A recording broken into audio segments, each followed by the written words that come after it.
Alright, selamat pagi seluruh rakyat-rakyat King Jazz di King Jazz Posting.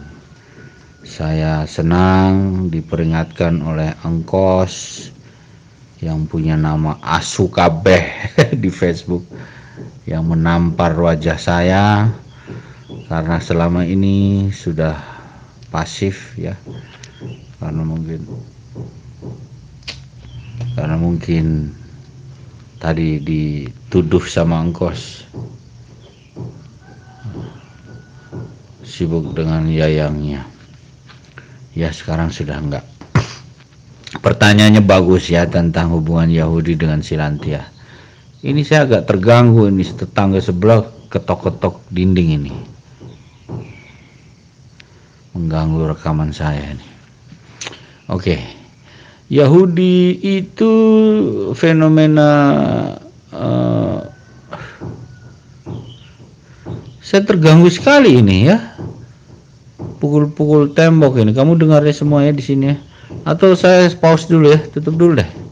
Nggak enak ini, saya nggak bisa konsentrasi. Tutup dulu. Oke, kita lanjut karena sudah tidak ada suara ketok-ketokan dari tetangga sebelah. Oke, Yahudi itu dulu zaman Atlantis ya, 20.000 sebelum Masehi itu sudah dinyatakan punah oleh buku Plato, dinyatakan, menurut Plato dinyatakan. Nah, jadi Jawa sebelum Masehi 20.000 tahun itu sudah sampai di Mesir ya. Jadi sudah sampai di Yunani ya. Jadi di situ saja sudah bukti sejarah daripada kita punya Nusantara, bahwa dianutlah itu kita punya sistem pertuhanan ya, sistem dewa Baruna kita menjadi dewa Ra, lalu kemudian menjadi Poseidon di Athena. Itu katanya sudah 20.000 tahun sebelum Masehi sudah punah. Artinya sebelumnya sudah terlalu banyak perjalanan antar benua kan. Nah, salah satunya kalau kita saja ya ismenya atau teologinya, atau apalagi isme itu aliran berpikirnya atau filosofinya atau filsafat kebudayaannya saja sudah dianut oleh Yunani, bayangkan ya, apalagi Yahudi gitu yang baru kemarin sore gitu. Let's say tiang Jawi, Jiwa, Jawis, Jewa, Jawa ya, itu baru kemarin katakan saja terdeteksi ajaran Yesus kan 2000 tahun lalu, itu jalan di atas air seperti orang-orang Pinisi Nusantara. Nah, itu pun baru 2000 tahun lalu, itu pun sudah terdeteksi mengkopi dari ajaran Krishna. Nah, ajaran Krishna 8.000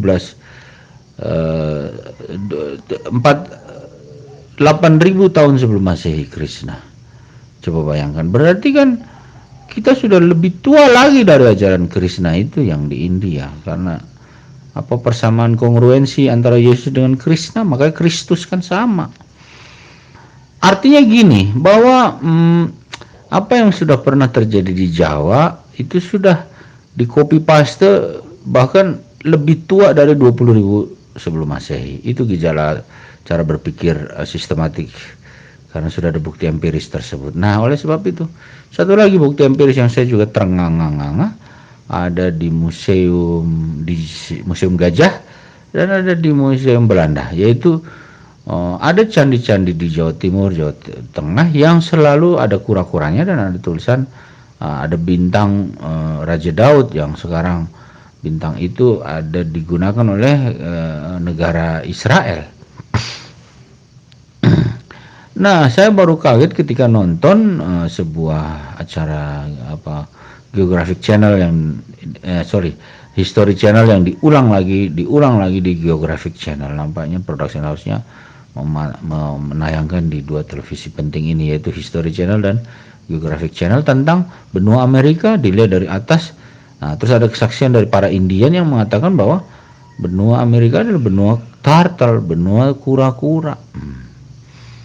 Nah, di situ. Jadi di setiap candi Jawa selalu ada kura-kura, dan di atas kepala kura-kura selalu ada segitiga ke atas dan segitiga ke bawah yang namanya bendera bintang Daud atau bintang David. Sementara matematika Al-Quran, siapa namanya itu? Dia mengatakan di selatan, pantai selatan itu semua ya, Sulaiman ya, Raja Daud membangun kerajaan pantai selatan. Maka dilihatkan satelit dari sana. Wow, di sana mobilnya, traktornya tingginya 16 meter ya, 16 kilometer, sorry. Antar rodanya 16 kilometer. Nah, di foto dari satelit kelihatan di sana itu siapa? Basya Faisal Hashim Basa itu. Dia seorang dosen IAIN dari mana itu yang sekarang membuat umrohnya, hajinya ke Candi Boko, bukan ke Mekah. Dia mengalihkan semua kembali ke Candi Boko, Candi Baka ya. Tempatnya si Ratu Bilqis yang ada di Al-Quran. Semua dihitung dan mensinkronisasi semua Al-Quran. Ternyata semua harus haji, harus berziarah itu ke Candi Boko, bukan ke Mekah. Nah, ini ditemukan oleh si dosen IAIN ini yang namanya Faisal Hashim Basya. Ada buka di YouTube semua, saya ikuti semua. Jadi dia mengumpulkan sekarang kayak semacam agen perjalanan travel bergelombang ya, terus menerus semua diarahkan ke sana. Kalau nanti di masa depan semua berhaji itu ke arah Candi Baka, karena di sanalah orang moksa naik surga ke sana, di sana. Malaikat turun dari surga di situ. Lihat aja di YouTube. Nah, kembali lagi bahwa orang Javis jiwa ya, Javisa atau apa tadi, Javis, tiang Jawi, orang Jawa, akhirnya Jehovah, Tuhan Allah ya, Tuhannya orang Yahudi ya Jehovah. Akhirnya ibu kotanya Tel Aviv, Java, sekarang ditambah Jehovah. Jadi Jawa artinya Tuhan, jiwa ya, roh. Nah, kalau kita sudah dealing with the Lemurian language dengan segala sandi bahasa, kita tahu karakter bahasanya. Seperti kita tahulah bahasa Madura bagaimana, lo kalau kamu minum mu jamu nanti kamu sehat, bahasanya begitu kan. Kalau laga latas slang dari Madura pun demikian. Jawa Timur kita tahu jancu Banyumas kepriwe kowe kene ora tombe menduane, segala macam suku kata kita tahu karakter. Nah, ini ada sebuah tipikal karakter yang saya selidiki sama mirip dan saya kenal, yaitu hantu-hantuhan. Dia berbicara dengan begitu. Kayak ngono ya ngono ning aja ngono. Satu kata tapi bisa dibolak-balik. Jadi dibolak-balik pemahamannya lain. Rupa-rupa menentukan rupamu di bumi. Paru, pura, rapu, puri, itu Jawa punya, itu Jawa kuno. Jadi memberi message dengan satu kata yang diputar balik atau sandi boso, bahasanya menjadi sandi. Sulawesi, ya Sulawesi, ya Sulawesi, wasiat, ya, jadi Visa, Safi, ya Sifa, Sulasifa, ya Sulasapi, ya gitu. Jadi dikasihlah itu kita Trisula di sana Sulawesi, simbolnya begitu. 2 kali diulang lagi di Halmahera. Nah, demikian juga Yahudi ya, dikasih simbol turtle segi 6. Segi 6 itu bentuk sel-sel tubuh kita yang tidak bisa dihancurkan. Turtle ya, lihat kamu punya rumahnya apa, kura-kura segi 6, jerapah segi 6, segalanya semua segi 6 di bumi ini. Musik jazz segi 6, sextuplet semua segi 6. Jadi siapapun yang mau lawan 6 ya, iblis, maka yang dikasih tahu itu bahaya sekali ya, maka Drakos tidak suka dengan angka alam semesta 6. Ya, ada di kura-kura, ada di tegel apa itu kalau tegel itu tegel apa bukannya paving block bentuknya segi 6. Coba lihat itu untuk mengikat antar besi itu pakai segi 6 lagi, kunci baut ya, kunci baut semuanya segi 6. Makanya si Nikola Tesla, if you want to open the secret of the nature, you should to think in the term. Kamu harus berpikir dalam koridor energi ya frekuensi and vibrasi ya. Terus in the terms, in the times, di dalam perkalian kelipatan 3, 6 dan 9. Kura-kura mengindikasikan 6 ya, bintang Raja Daud 6 ya, segala macam itu 6. Jadi 1, 2, 3, 4, 5. Jadi saya menghitung pulau Indonesia juga jangan-jangan 6 yang besar nih. Hanya mungkin 1 sudah terpecah, itu si Maluku dengan Nusa Tenggara Timur. Sumatera 1, Jawa 2, Kalimantan 3, Sulawesi 4, Papua 5, Maluku 6 dengan semua itu ke bawah sana Nusa Tenggara. Jadi 6 ini kita sebenarnya. 6 juga. Jadi bendera Daud 6, segalanya 6. Dan 6 itu seks ya, sextuplet, silantia ya, selantan ya. Semuanya bersimbol 6 ya, 6. Nah, Yahudi menciptakan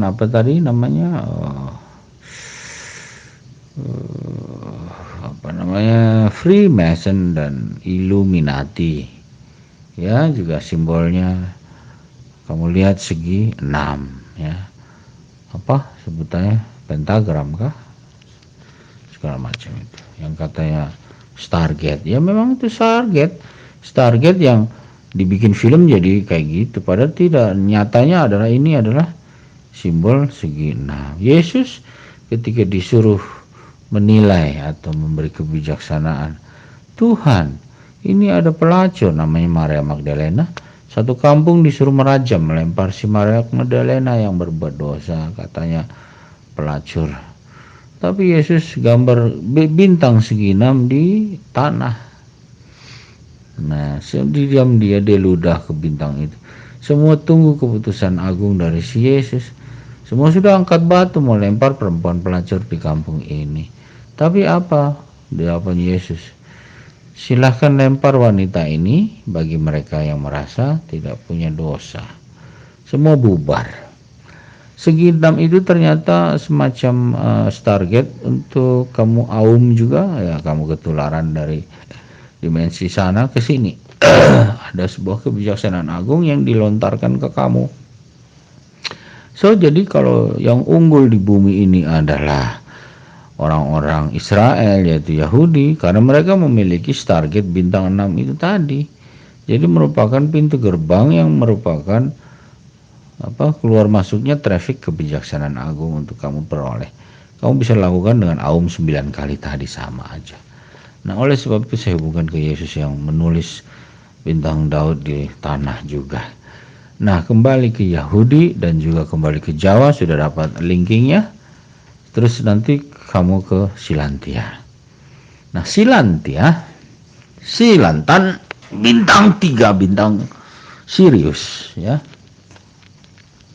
Nah, disitulah ketiga bintang Sirius Sirius 3 ya, 3 bintang. Sirius A, Sirius B, Sirius C. Sebentar, tutup dulu. Oke, lanjut. Sirius A, Sirius B, Sirius C adalah sebuah lokasi di mana kita berada di sana. Kita berasal dari planet Silantia di rasi bintang Orion. Nah, dengan demikian segala hal diemban tanggung jawabnya oleh pengemban Sirius ini di bumi ya. Jadi Yahudi adalah representasi dari Nusantara out of the box yang sudah keluar dari Nusantara 20.000 tahun lalu sebelum Masehi. Ya, jadi itu logikanya. Sehingga mereka mencipta kebudayaan Jawa di Eropa. Ya, bahkan rumah adat Jawa Joglo pun dijadikan Garuda Pancasilanya mereka, simbol negara. Nah, mereka menggunakan nama Tel Aviv seperti tadi Sandi Boso, ya, seperti tadi Sulawesi, Sulasiva, Jawi, Jiwa, Jawa, Wijah, Wiji, Jawe, Jahwe, Jahe, ya, segala macam. Nah ini demikian Tel Aviv dibalik. Aviv itu apa dibaliknya? FIFA. Tel baliknya let. Jadi FIFA let. Artinya apa? Hidup yang paling akhir. Siapa yang nanti paling akhir hidup? Yaitu orang Yahudi. Nah, Yahudi berasal dari mana? Orang-orang Tidore pernah bercerita pada saya, khususnya para Ningrat dan rajanya, saya dekat dengan mereka. Mereka bercerita bahwa dulu legenda mereka itu manusia diciptakan di Tidore, keluar dari dalam air. Nah, orang Dogon di Afrika juga mengatakan bahwa mereka berasal dari Tidore, gitu, dari laut. Nah, Tidore itu memiliki suatu keyakinan bahwa Islam itu bukan berasal dari Arab. Islam sebelum ada bumi, mereka sudah Islam duluan. Nah, orang-orang Tidore ngusir-ngusirin orang-orang yang berjubah-jubah dan berjenggot-jenggot di Tidore. Islam itu disuruh tidak boleh menyebarkan Islam di Tidore, karena kami sebelum kamu menjadi Islam dan belum ada Arab, belum ada Al-Quran, kami sudah Islam duluan. Orang-orang Tidore memiliki keyakinan bahwa Islam itu berasal dari mereka karena penciptaan manusia pertama berasal dari mereka. Mengapa demikian? Di buku yang lain mengatakan rempah-rempah adalah onderdil pencipta organ tubuh manusia, sehingga organ tubuh manusia itu hanya bisa disembuhkan oleh rempah-rempah. Dunia mengklaim rempah-rempah menyembunyikan dan menguasai ganja. Ternyata itu untuk kepentingan drakonian. Simbol dari apotek adalah ular. Ular adalah drakos. Jadi semua yang menguasai pengobatan dan virus COVID-19 dan bisnis perobatan apotek bumi dikuasai oleh drakonian. Nah, demikian juga rempah-rempah berusaha dari dulu direbut dikuasai oleh drakonian dalam penjajahan Samudra Portugis, Spanyol, Inggris, Belanda dan Prancis. Oleh sebab itu drakos sangat berkepentingan pada rempah-rempah. Rempah-rempah itu bukan ingredient, tapi rempah-rempah itu adalah alat untuk mencipta organ jeroan tubuh. Jadi kalau siapapun yang sakit makan rempah-rempah, kalau semua sadar bahwa rempah-rempah adalah suku cadang manusia yang memang diturunkan di tanah rempah-rempah penciptaan manusia, maka sudahlah dia sadar bahwa memang betul bahwa tanah rempah-rempah hanya ada di Halmahera, hanya ada di Tidore, tidak ada di tempat lain. Oleh sebab itu penciptaan manusia memang layak menjadi saintifik. Turunnya manusia diciptakan di Silantia di situ. Ya, oleh sebab itu ada emas sebagai cahaya mereduksi untuk makanan mereka juga. Hanya teknologinya sudah disembunyikan dulu oleh nenek moyang Silantia. Nah, Yahudi ada sebuah tempat namanya Sabatai di Halmahera. Nah, di sana ada orang-orang Yahudi gitu. Jadi darah Yahudi banyak sekali di sini di Sabatai. Jadi kenapa Yahudi di tanah Yudea bisa ada seperti persis di Halmahera? Nah, inilah sebuah sejarah yang tidak akan mungkin keluar dari buku-buku ya. Jadi Yahudi itu berasal dari tanah Halmahera ya, Sabatai. Ya, jadi begitu ya. Makanya mereka menguasai Amerika karena ada perjanjian tukar guling dengan Manhattan ya, dengan New York. Ya, jadi pemilik New York dan Amerika adalah kerajaan Tidore. Akhirnya juga Inggris. Oleh sebab itu tidak bisa tidak Inggris, Amerika semua dikuasai Yahudi. Sekarang juga semua kekayaan dunia dikuasai oleh Tidore Yahudi. Semoga paham. Jika belum paham nanti kemudian ditanyakan kembali. Terima kasih, saya King Jess. Semoga apa yang saya sampaikan singkat ini bisa menjadi bahan pencerahan yang sangat hakiki sehingga tidak tersesat di jalan dan tidak menjadi orang yang buta informasi, kambing congek, picik, fanatik, akhirnya tersesat. Saya King Jess Bayurawan, tugasnya membuka pikiran, wawasan, dan pandangan agar menjadi manusia yang selalu selamat dan moksa.